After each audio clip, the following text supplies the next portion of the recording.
fifaliana lehibe indray no ansoana tokatranotsika ny amin'ny jinetia tonga amin'ny fotoanatsika zay rahantsika amin'ity fandarana manokana ity zany saingy ataontsika ao anatin'ny larana fampianarana foana zany larana fahatelo amby roapolo zany izy fa fandarana manokana mazava ho azy moa zany fa ilaina motorina atao anatin'ny fampianarana ilaina olenesy ny olona olaina hoarahan'ny olona manerana amin'izao tontolo zao afaka manaraka nareo amin'ny teny frantsay ao amin'ny youtube Yaoshua TV français afaka manaraka nareo amin'ny teny anglais ao amin'ny Yaoshua TV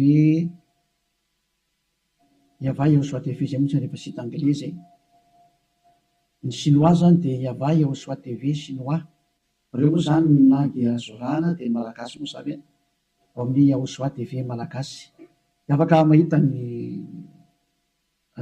moa zany ny fandarana ianareo avetantsika aloha zany dia arikivavaka metraka amin'ny telo mpiara-tanana Yava ho voninahitry ny ranomasina iarivavaka atsika saotra betsaka dadamarany amin'izao fotoana izao zay ahafana manazava mampianatra ny olona ny fahamarinana ho voninahitry ny ranomasina ilay andro ny fahamarina fametrahana ny fahamarinanao fametrahana ny voninahitranao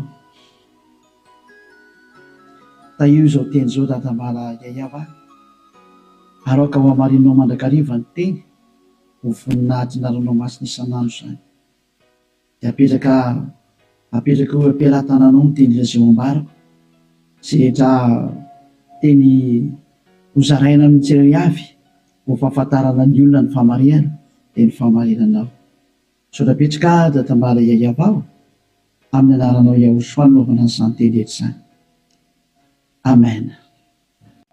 Fandarana manokana ny fandarantsika androany ataontsika hoe larana fahatelo amby roapolo raha fampianarana indray ny ambassadeur-ny Yaoshua Eliana mandroso tokatrantsika ny amin'ny teny mitia ary amaly ny fanontaniantsika rehetra zay apetraka avy hatrany angamba larana telefona eo amin'ny écran mba ahafahany olona mandefa SMS ataontsika SMS ny antony be dia be ilay tapatapaka be dia be ny tapatapaka mety isy koa avy any ampitan-dranomasina dia efa mesazy raha telefona no sahirana be tsika fa SMS tsy maintsy tonga ary tsy maintsy voavaly daholo fa SMS zany dia ilazana zatsika fa atao avy SMS ny izy 032 86 663 98 032 86 663 98 zay aotsika rehetra zay manaraka amin'ny radio dia mety tsy mahita n'ilay numéro telefona nareo dia zay naveriko zay 032 86 663 98 ny fantaina mipetraka moa dia hoe ngamo rehefa mivavaka dia mbola mpanota iza zany nampianatra an'izany teny zany zay moa zany ny lohateny ny fandarantsika androany izy moa zany milaza fa rehefa mpivavaka na hoe manaradian'izany zanak'Andriamanitra zany dia mpanota dikan'izany afaka manota satria izay mihitsy moa zany ny tena iainan'ny olona sy arahan'ny olona mbola afaka manota mihitsy fa io zanak'Andriamanitra io rehefa maty dia noentiny daholo ny fahotana ary namela ny fahotana izy tamin'ny izy maty teo amin'ny hazofijaliana ary ny dikan'izay dia afaka manota foana amin'izay ny olombelona dia moa zany ny tena zavain'ny olona rehetra manerana azy tontolo izao zany zay ilay mpanaradian'i Jesosy rehetrarehetra zay hoe afaka manota daholo ny olona rehetrarehetra ary izy afaka manota iny dia ny antony dia satria efa in'ilay zanak'Andriamanitra iny no ny fa mitondra ny fahotana sy ny karazany ka afaka manota intsony zany ataoko hoe tena Andriamanitra vendrina be mihitsy ny fa président républicain mbola misy saina noho izy dikan'izany ange zany hoe Andriamanitra maneraka olona anao ratsy ange dikan'izany tena Andriamanitra vendrana be sa mihitsy be ny teny ilay Andriamanitra vendrana be zany ma tsy sady tsy namorona iny tsy nanamboatra iny tsy zanak'Andriamanitra zany iny tsy niantona teo amin'ny fijaliana zany Jesosy io teneniko io Jesosy zany hoe masika be anao tena tonga ny andro andravana zany andravan'izany zany Elia zany zany efa mahitsy be ny teniko andravan'izany mihitsy raha tsy moramora nanaovan'ny olombelona 2 arivo taona na tsipitsipinyny eny amielo zay ny adalanareo zay mbola teo atsipiny amielo any efa tsy tonga saina dia anareo ny anareo fa anjarako mampianatra sy miteny hoe aza miditra amin'izany tsony rehefa ampy zay 2 arivo taona zay fa be loatra zay natsipin'ireny tany amielo zay dia tsy tenako tara kosa tara loatra natongavanao tsisy tara zany normal biara ny fatongavany Eliazy mety be mihitsy ny tena izy mihitsy ny tena izy satria maninona miteny an'izany ny filoham-pirenena raha mbola mba manome polisy zandarma hiambina ny olona tsy hanao ratsy ary raha manao ratsy le olona tena gadrainy any am-ponja mihitsy nasiny ny tribonaly anaovana ny fitsarana ary mandefa olona any am-ponja ny mpanao ratsy dikan'izany tena mbola mandinika ny olombelona ny olona Andriamanitra tomponareo ary Andriamanitra tena manakotana fiarahamonina ny Andriamanitra nareo satria manirakolona anao ratsy hoe tsy manina fa mahazo manao ratsy ianao fa beba fotsiny rehefa tonga sabotsy lady avy areno indray rehefa avy eo dia beba sabotsy lady mazava be ny teny ely hoe ny filoham-pirenena raha mbola misy saina ary ny prime ministre malagasy raha mbola misy saina raha malagasy no resahana dia ny prime ministre nareo ny tanàna izay misy nareo any raha ny Amerika izany dia ny filoham-pirenenareo mbola misy saina no le jizasinareo na any amin'ny Frantsa dia ny filoham-pirenenareo mbola misy saina no Jésus nareo satria ireny ana mbola mitady ny hevitra ny tsy hampanotana-reo sazinareo raha vao manao ratsy mbola misy saina noho ny Andriamanitra nonge ho any filoham-pirenena dikan'izao mbola misy fahendrena ny filoham-pirenena sy ny prime ministre sy ministra noho ny Andriamanitra tomponareo adalanareo izay hanompo an'izany zavatra zany mba tonga saina melohan'ny mesazinareo moa zany dia ny anana nefako an'olo hoe zatra tena mahavariana nge zany sady zany hoe ahoana tokoa moa ianao ve dia Andriamanitra ho no arahanao amin'ny mampamorona anazy zany ianao zany ny dikan'izay raha mpamorona izy mpamorona eo Andriamanitra io dia zany ianao zany ka raha mpamorona zany le Andriamanitra maninona moa izy mamela ny zanany andehanao ratsy raha Andriamanitra zany na ny ankohonany hanao ratsy fa ny tena Andriamanitra dia zao tsy manaiky ny ankohonany hanao ratsy novi tahaka ny ray aman-dreny mananjanaka dia tsy indray aman-dreny mihitsy aniraka ny zanany hoe andana manao ratsy fa mifona fotsiny aminay ialahy rehefa avy eo ohatran' izany angely sary dana mangalatra ialahy dia rehefa azo lahy daolo zatra rehetra dia veny aty amin'izay mifona efa nazo aloha lahy zay dia avelako rehefa avy eo indray iverina indray rehefa rapitso indray jangatsanga indray anao rapitso dia mifona fotsiny indray rehefa avy eo ohatran'izany ange ty sary ty tsy mba Andriamanitra zany aminahy fa te-volo manao an'izany hevitra zany tsy mba misy Andriamanitra ny teny an'izany zao ny tenyle Andriamanitra marina fa zany no fampidirana taony ary teny entina tonga sainanareo hoe tsy izy mihitsy ny te Andriamanitra ny tomponareo hatramin'izay ty fa mpiara-miasa amin'ny devoly zay moa le fampianarana tary amin'ny numéro 18 sy 19 zay mpiara-miasa amin'ny devoly io ny antony dia zao ilay tena Andriamanitra dia namoaka an'izao fanambarana zao aza manota intsony zay ny tena baiko n'ilay Andriamanitra tena marina hoe aza manota intsony ka raha izay Andriamanitra tena marina zay ny namoaka an'izay baiko zay aza manota intsony zay ahoana moa zany ianao ny lasa mbola misy miteny hoe mahazo manota kambo fa netin'ilay zanak'Andriamanitra ny fahotanao dia afaka manota anao fa mibebaka fotsiny rehefa avy eo tena zany rehefa tehan'ny feon-demony ny teny izy zao tsy rehefa tsika ny histoiran'ilay vehivavy janga ilay vehivavy janga iny dia zao rehefa nijangatsanga izy dia tratrany olona dia nomelohan'ny olona ary nandeha ho vonoana rehefa nentina teo amin'ny Joshua dia hoy Joshua hoe zay tsy nanota taminareo naoka hitorabato azy voalohany zany ny ten'ilay zanak'Andriamanitra tena marina zay kanjo moa zany hiala daholo ny olona tsisy afaka nitorabato satria samy mpanota daholo dia izy amin'izay Joshua mantsy an'ilay olona hoe raha vehivavy eo nakaiza daholo ilay olona naiky hamonanao teo dia tsy hisy eo intsony tompoko tsy nisy nanameloka anao va dia tsy hisy ozy izy dia hoy Joshua hoe za koa tsy manameloka anao intsony teo zany le fanadiovana teo za tsy manameloka anao intsony zany hoe nodiovina ilay vehivavy nomboka teo hoe za tsy hitondra fanamelona anao intsony fa izao kosa manomboka eto aza manota intsony ianao izany hoe izay olona ny fanena tamin'ilay zanak'Andriamanitra tena marina dia nahazo an'izay teny izay taona hoe manomboka eto aza manota intsony zay ny tena ny fanena tamin'ilay zanak'Andriamanitra marina matoa zany nareo mbola manota mandrak'androany tsy ilay zanak'Andriamanitra tena marina ny fanena taminareo fa devoly ny fanena taminareo alay tomponareo tena devoly akitsy raha fotsiny zao Lovaka itsika zay tantara zay. Zay ihany dia fampiandiniana ireo ny zavatra rehetrarehetra zany zay. Zay ihany dia ampiandiniana ireo ny zavatra rehetrarehetra zay. Mba jerevantsika mba ampidirina kely angamba ty teknisianina. Jaona 9 andininy fa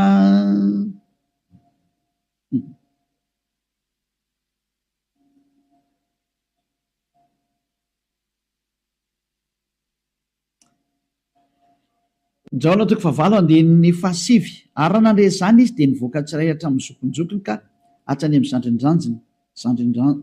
zandrinjandriny ary Yahosoa irery ihany no sisa teo sy ilay vehivavy. Ka rehefa nitraka Yahosoa dia izy taminy raha vehivavy aizy irery tsy nisy nanamerika anao va? Ary izy tsy misy tompoko.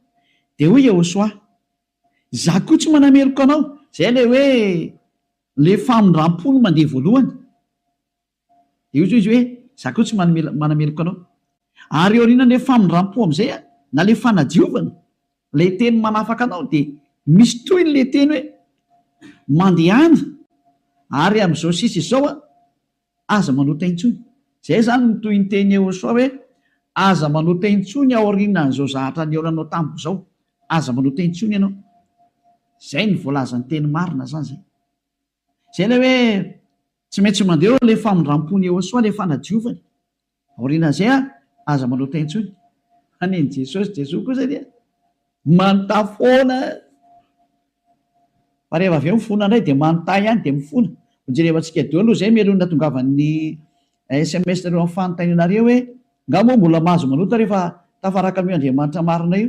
Valiteny ny devolo miteny hoe mahazo manota, fa le Andriamanitra marina miteny hoe tsy mahazo manota intsony. Dia dinio zay miaraka aminao zany, manao iza le miaraka aminao. Zay izy zay.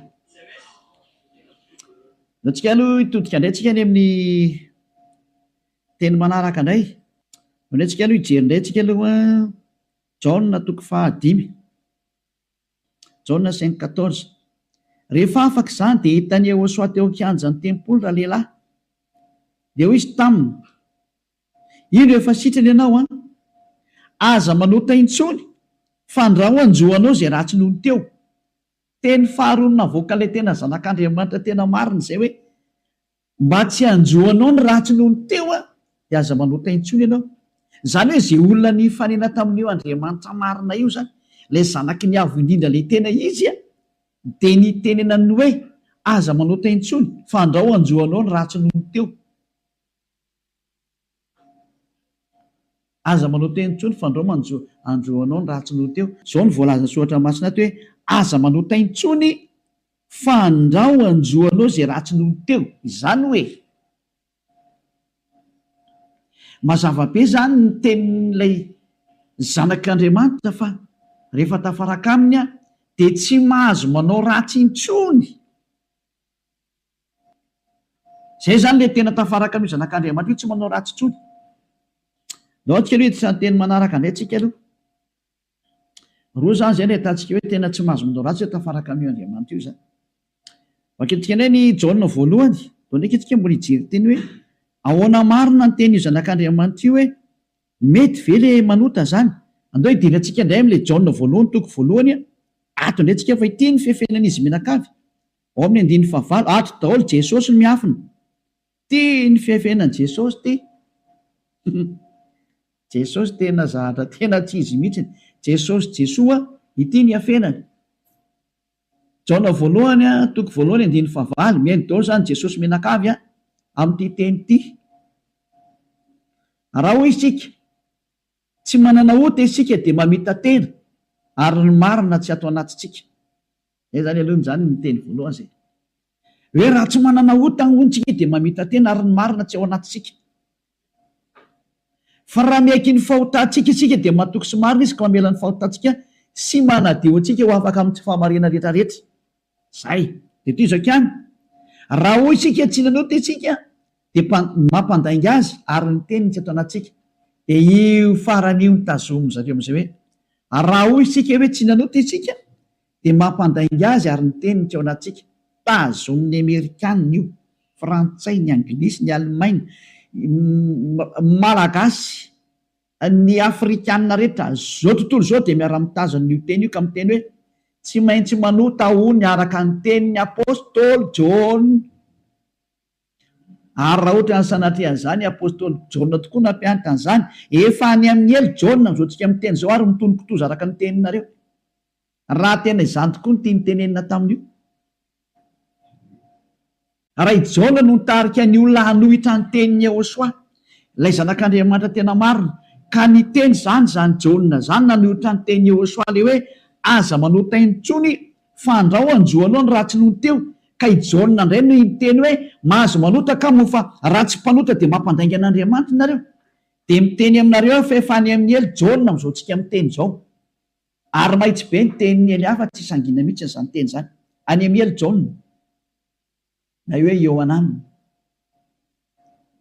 Satria navita nanohitra ny Yehosoa, ka zay manohitra ny Yehosoa na apôstôly na iza na anjely na iza na fanahy masina na fanahy iny, any amin'ny elo zay manohitra ny Yehosoa. Satria ny tenin'ny Yehosoa dia tenin'ny dada Yahva. Tahaka ny Elia tsy manohitra ny tenin'ny Yehosoa mihitsy. Mazava zany zay teny zay. Ka raha io teny io ny afina fenanareo dia miara-mitsipy any amin'ny elo miaraka amin'ny John nareo satria nanohitra ny tenin'ny Yehosoa.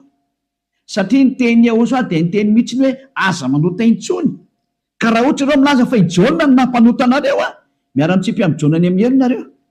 Fa tsisy Andriamanitra tia lalan'izay John zany na tia lalanao. Fa i John sy ny olombelona dia mitovy ihany. Ka raha nanohitra ny tenin'ny Yehosoa zany John zany any amin'ny elo izy amin'izao tsika miteny zao. Any amin'ny elo tahaka anareo rehetra. Dahoara jerevantsika ilay fandehan'ilay teny azy. Inakena tonga ny John ny teny an'io? Ny olona izay mbola tsy tonga amin'ny Yehosoa, raha izy no miteny hoe tsy manana ota za, dia mamita teny izy ary ny marina tsy ao anatiny. Izay ny dikan'ilay aty amin'ny 9:9 sy 10 hoe raha hoy isika tsy nanota isika dia mampandainga azy. Satria ny olona rehetra tokoa dia tena mpanota daholo. Ary ny tenin'Andriamanitra dia milaza mihitsy fa ny olona dia mpanota. Samy nanota izy rehetra ka tsy esy manana ny voninahitra avy amin'Andriamanitra. Reny le izy reny. Raha mbola tsy tonga amin'ny Yehosoa ilay olona dia tsy maintsy mpanota izy. Izay ny dikan'io teny io. Izay ny dikany hoe raha misy miteny hoe tsy manana ota dia mpamita tena ary ny marina tsy ao anatiny. Satria ianao raha mbola tsy tonga amin'ny Yehosoa dia tsy maintsy mpanota ianao. Ary zany ny ilazana amin'ny Jesosy izay olona miaraka amin'ireny fa olona mpanota ireny satria tsy mbola tonga aty amin'ilay tena izy. Fa ao amin'ilay pisoloky nareo no nandeha. Dia hoy ilay pisoloky mahatsinareo hoe mpanota nareo. Pisoloky io tsy niantona teo amin'ny fijaliana zao fa zatra mpamitaka io. Samy mijery ny marina tsika. Mioka anao teo ny tenin'ilay zanak'Andriamanitra. Ny tenin'ilay zanaky ny avy fa mioka anao teo e. Kaza mamaly tsony ianao. Fa ny tany sy ny lanitra ho levina hoy Jehosoa fa ny teniko tsy ho levina mandrakizay. Aza hoe izay teny izay. Ka raha ny teny izy hoe aza manota intsony dia tsy misy mahazo manapotika izay teny izay. Matthieu 24 firinga amin'izy loatra efa-tsika kely teny. Hitina kely ihany tsika aloha. Matthieu 24:36 sa 33. Ohatsy rehefa-tsika kely aloha. Matthieu 24:35. Matthieu 24:35. Ny lanitra sy ny tany ho levina fa ny teniko tsy mba ho levina. Ny lanitra sy ny tany ho levina ozy ilay teny fa ny teniko tsy mba ho levina. Izany hoe ilay teny hoe aza manota intsony tsy ho levina mandrakizay. Ka raha nisy nandevina an'iny dia voly izay nandevina an'iny. Raha nisy ny teny zany hoe tsy maintsy mpanota nareo ka, tsy maintsy manota nareo ka, dia manohitra an'ilay teny ilay zanak'Andriamanitra amin'ny teny hoe aza manota intsony. Ka raha misy zany nampianatra nareo hoe tsy maintsy manota, dia ny kontra n'io tenin'ilay zanak'Andriamanitra marina io. Ary rehefa ny kontra ny teniny dia voly izay nanohitra anazy. Satria ny teniko izy tsy azo le volona. Zany tonga na miteny hoe tandrema ianao raha tsy misy John ny teny taminao mihitsy hoe ndany ianao manota fa ny agigenao mahatonga anao miteniteny foana eo. Ianao no te hanao zavatra tsy manjary amin'io Andriamanitra marina io. Ianao no te hanao ratsy ihany dia ilay Andriamanitra marina no endrika endrehanao. Daholo aloha tsika anaraka an'ilay teny zany. Ohatrany ohatra mafimafy be iny teninao ambasadeur sao. Tena tsy mafy zany. Alera ny mora indrindra tokony renisy ny sofinao zany fa tokony mafimafy noho zany no tokony hoeninao satria be izay nahadalana nataonareo izay hoe tsy ho heverinareo fa faly aminareo Andriamanitra tokony fampianarana io. izy very miteny hoe aza manota intsony de nareo nefa ry mamaly hoe tsy maintsy manota fa tsy possible mihitsy izy zany. Nareo ny te araka amin'le Andriamanitra tsy izy nareo any de ny famarina le Andriamanitra kosa ny potipotenareo. Iza mampanaonao an'izany kosa ny ianao? Daoary Jaona voalohany toko voalohany andiny favalo. Koa raha hoy isika hoe tsy manana ota isika dia mamita tena ary ny marina tsy ao anatsika. Zay aloha zany le hoe raha misy mbola sy tonga ao amin'ny Ehosoa anao de mpanota ianao ka raha ianao raha mbola sy tonga ao amin'ny Ehosoa no miteny hoe za tompoko tsy mpanota intsony de mpandainga ary mpamita tena.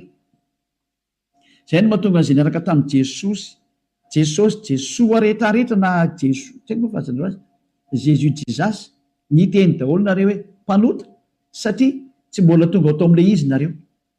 De tsy maintsy miteny mpanota nareo, porofo mitohaka amin'ny tendanareo fa tsy mbola tonga ao amin'ilay tena le zanaky ny avy nareo fa pisiloko io miaraka aminareo sady mpandainga ny pisiloko. Tsy niantona teo amin'ny fijaliana zany kory io na ny kely ary tsy nanitsaka tety kory ny arany tongotra io. Toizatsika amin'izay ny andin'ny fahasivy. Fa raha miaiky ny fahotantsika isika, mila miaiky ny fahotanao ianao zany dikan'izay, de mahatoky sy marina izy ka mamela ny fahotantsika. Tena tany de mamela izy raha miaiky itsika ary manadio antsika ho afaka amin'ny tsy fahamarina rehetrarehetra, afaka daholo ny tsy fahamarinanao rehetrarehetra. Hatrany amin'ny fieritreretana ratsy voadio daholo mihitsy. Tsy mety manana saina ratsy mihitsy fa tsara foana ny saina, tsy mety mandeha makany amin'ny zavatra ratsy mihitsy izy fa ho an'ny Ehosoa daholo ny zavatra rehetra. Zay ny fiainany. Ny fiainany dia ho an'ny Ehosoa, velona ho an'ny Ehosoa, miara-mipetraka amin'ny Ehosoa, miaina ho an'ny Ehosoa, Ehosoa ny antony fivelomany. Zay ny olona tena tafaraka amin'ny Ehosoa zay madio tanteraka, hatrany amin'ny fieritreretana madio mihitsy. Toetsika le teny. Ko maninona ary eto misy miteny hoe raha misy miteny hoe tsy manana ota isika dia mampandainga azy. Ka raha mbola tsy tonga amin'ny Ehosoa ianao no miteny hoe za tsy mpanota dia mpandainga ianao. Any amin'ny Jesosy tsy misy an'izany afaka amin'ny fahotana zany. Ao amin'ny Jesoa tsy misy an'izany afaka amin'ny fahotana zany. Zay ny dikan'izany. Dia itoy amin'izay ary io teny eo amin'ny Jaona voalohany toko voalohany io notohizan'ny Jaona io ry amin'ny Jaona voalohany toko fahatelo fa tsy najanony teo fa notohizany ry amin'ny toko fahatelo amin'izay. Zany hoe nitohy io teny io fa tsy nijanona teo. Ao amin'ny toko fahatelo dia ao amin'ny andininy fahefatra amin'izay no jerevantsika. Andininy fahefatra. Jaona voalohany toko fahatelo andininy fahefatra. Izay rehetra manota no mandika ny lalàna fa ny ota ny fandikana lalàna. Zany hoe ny olona zany rehefa nandika an'izay teny Ehosoa zay aza manota intsony ka ianao milaza fa mpanota dia efa nanota ianao zany dikan'izay aloha. Fa fanamporofonana rehefa nandika ny teny Ehosoa ianao dia efa mpanota ianao zay. Zay mahatonga ny vavan'ny tsy afaka amin'ny fahotana. Andininy fahadimy. Fantatrareo anefany fa izy no naseho hanaisitra ny ota. Io ara le teny. Nanaisitra ny ota ary izy ary tsy mba misy ota mihitsy ao aminy. Zany hoe rehefa ny olona zany no tonga ao aminy dia tsy misy ota mihitsy ny ao aminy. Dia toy izy amin'izay ary ny andininy fahenina. Izay rehetra mitoetra ao aminy ara dia tsy manota. Nizaniza zany tafaraka amin'ny Ehosoa dia tsy manota intsony. Zay ny tena nytenenin'ny Jaona zay. Ary taoriana ny fananarany tarikatra amin'ny Jaona voalohany toko voalohany andininy fahavalo dia nitsindriny amin'izay ny teniny fa rehefa tonga ato amin'ny Ehosoa kosa nareo dia tsy manota intsony. Ary zany hoe raha mbola sy tonga ao amin'ny Ehosoa nareo dia mpanota nareo.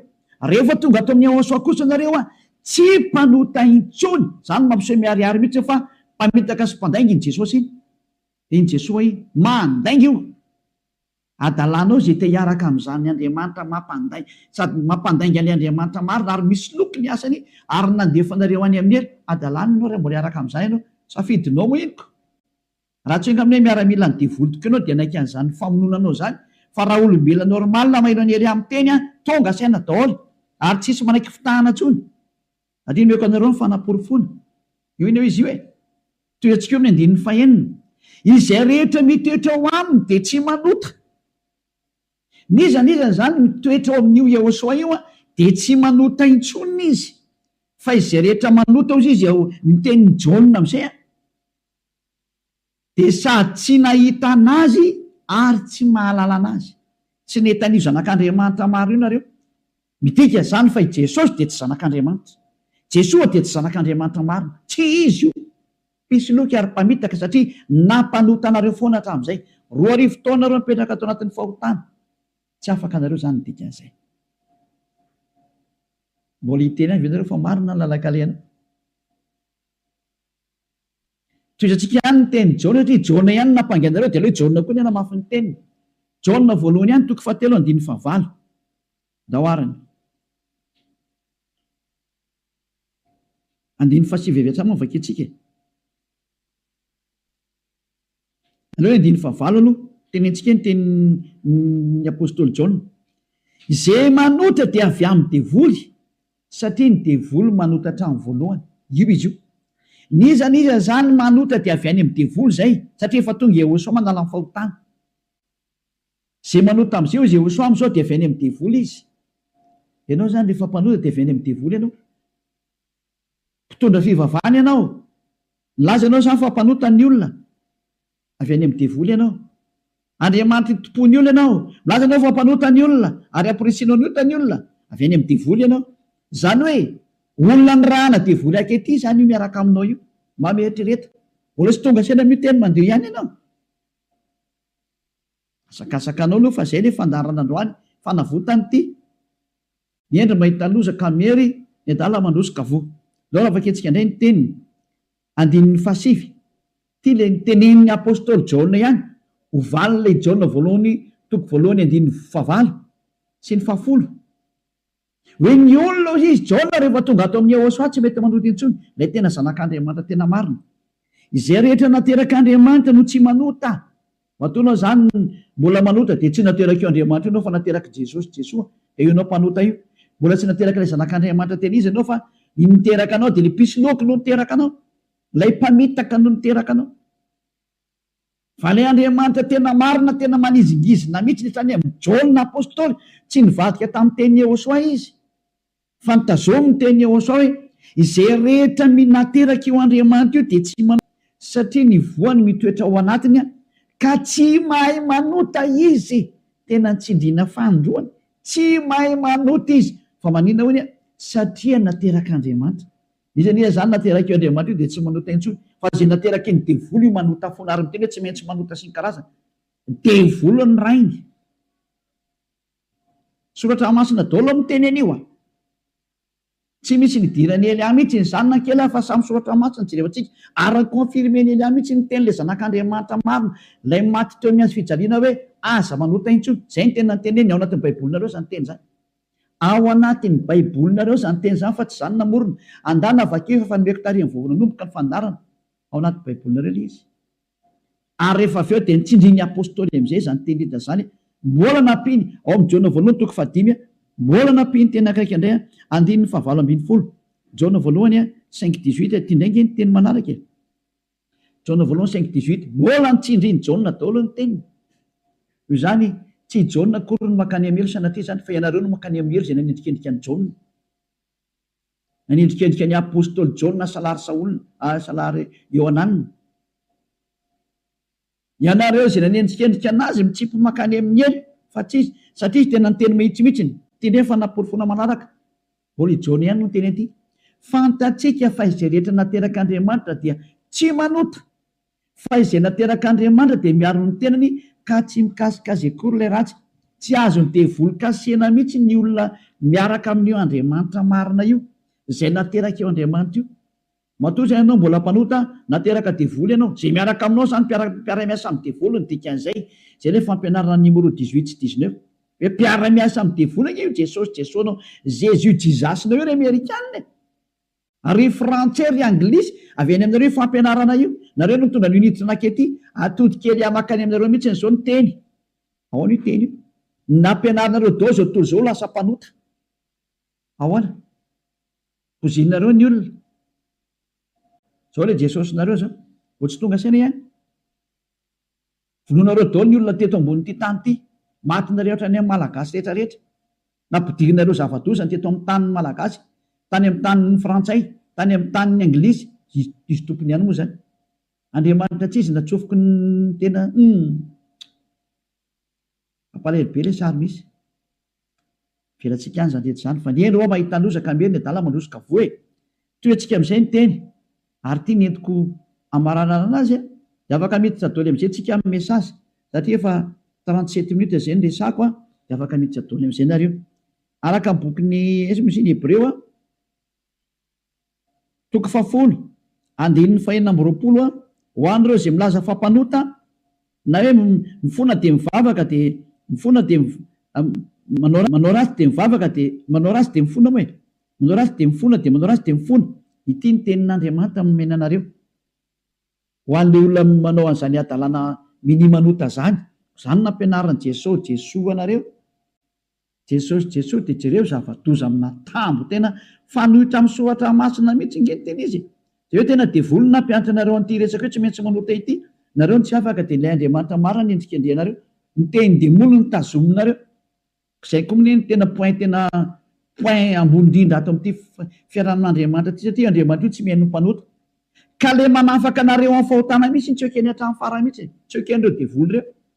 Ary izany ny fampianarana alefan'i Jesosy aminareo Jesasy hoe aza tao afaka amin'ny fahotana mihitsy fa io no tena sakafony zareo. Satria raha vao afaka amin'ny fahotana tafaraka amin'io Andriamanitra io avy hatrany. Ataony tsy afaka ao mihitsy nareo. Satria sady mpandainga, ny mpangalatra, ny mpisoloky, ny mpiteny ratsy, ny mpanao teny vetaveta, tsy haiko intsony izay ataonao rehetrarehetra any. Izany ny faratsinareo. Andininy 420 Hebreo toko 10 Hebreo 10:26.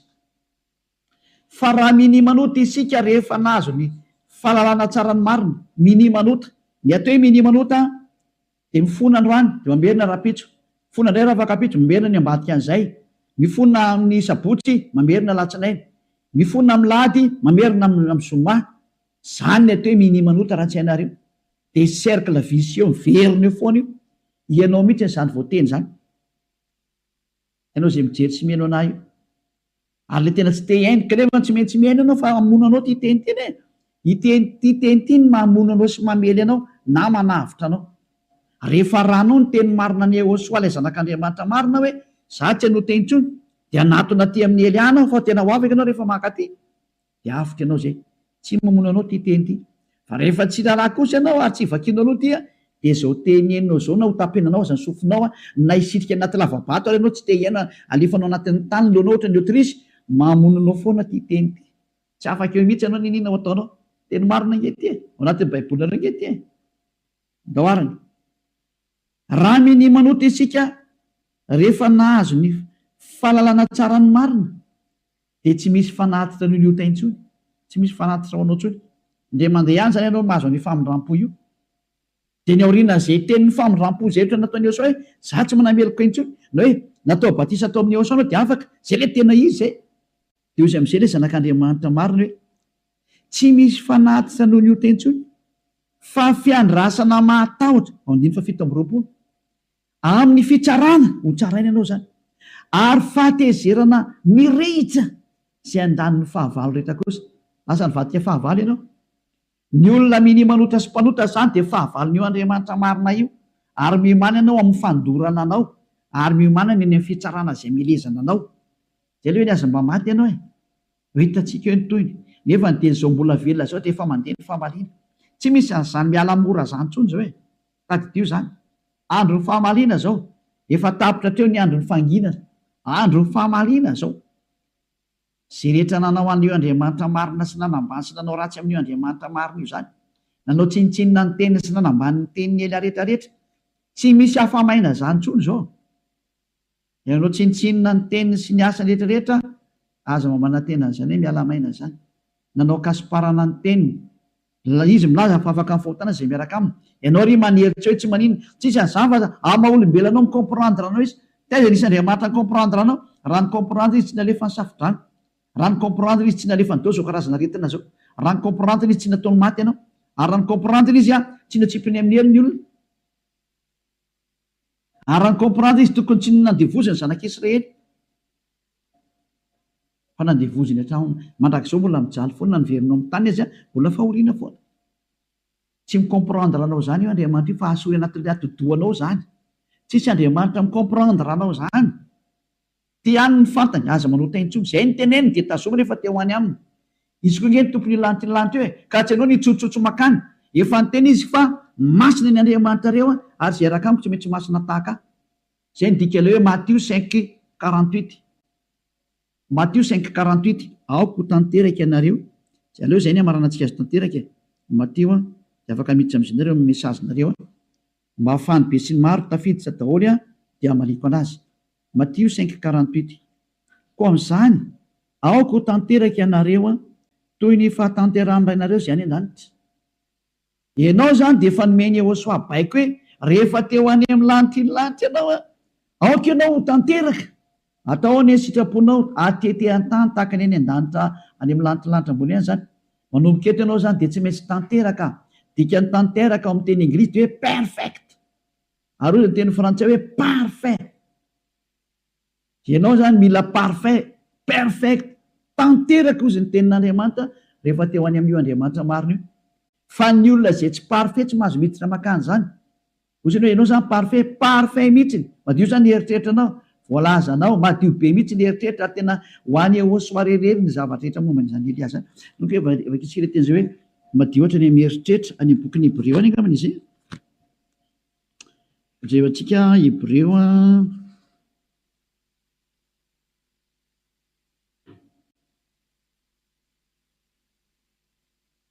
tsy hoe mainka fanirany Iehosoa zay manaty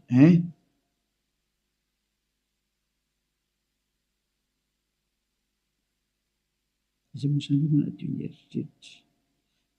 Vakitsika manomboka amin'ny 2:12 zany dia hatrary amin'ny 2:5 zany ty 4:12 16-17 lo vakitsika manomboka amin'ny 2:11.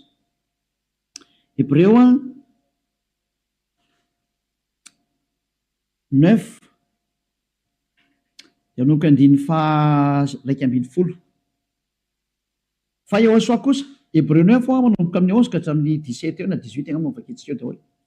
Fa Iehosoa kosa rehefa tonga ompisorona be ny amin'ny zatra tsara ho avy dia namaky teo amin'ny taberna kely lehibe lavitra sady tsara lavitra zay tsy natao tanina, zany hoe tsy misy an'izao zavatra rehetra izao, ka tsy mba nitondra ranosolahy izy na ranjanak'omy fa ny rano tenany dia niditra indray mandeha ho any amin'izay fitoerana masina ka nahazo fanavotana mandrakizay.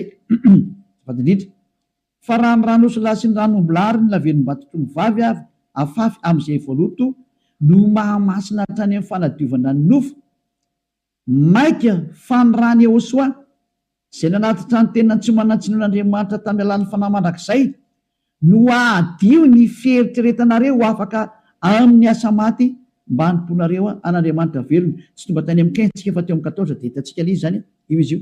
Zany hoe madio hatrany amin'ny eritreritra rehefa tonga amin'ny Iehosoa. Tsy misy maloto zany intsony eo aminazy, afaka daholo ny zava-detra. Zany ilay tena Andriamanitra tena marina zany.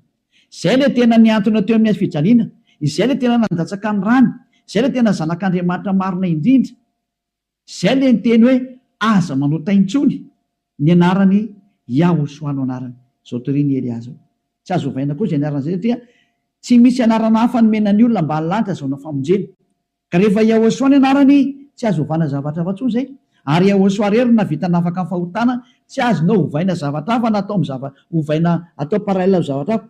Devoly manao an'izany, mbola devoly koa manao an'izay. Io nareo tsisy afaka amin'ny fahotana io. Fa zay nanatona ny Iehosoa rehetra tamin'ny alalan'ny Elia ankehitriny afaka amin'ny fahotana daholo ary tena madio be daholo tsisy tsinontsony.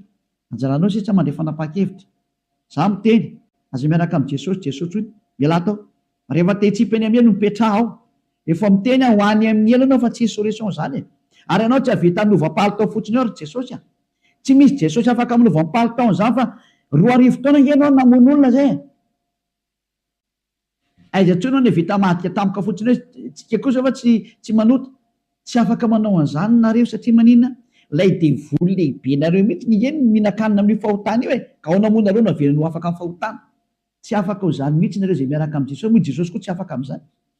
Samy voa daholo nareo. Fa endrena andao anatona ny Iehosoa hiaraka amin'ilay Andriamanitra Abrahama zay antsoina amin'ny anarany hoe Yahva. Andao hiaraka aminy, andao hiaraka amin'ny Iehosoa ary andao hiaraka amin'ny Elias ho hitanareo maso. Mpanavitra zany Elias zany, mpamonjy zany. ary tsy manaiky ny faratsiana hatramin'ny farany. Tsy manaiky an'io Andriamanitra tsy izy io zany mihitsy. Tonga ny andro andravana ny reny ary tena mandrava Elia zao. Izay koa ny asany atao hoe Elia, mandrava ny Andriamanitra tsy izy. Mirary izy soantsika rehetra ho faly nandeha izany teny izany. Mialamy Jesosy sy Jesoa, mialamy Jesosy Jizasy, mahitsy be ny tenin'ny Elia.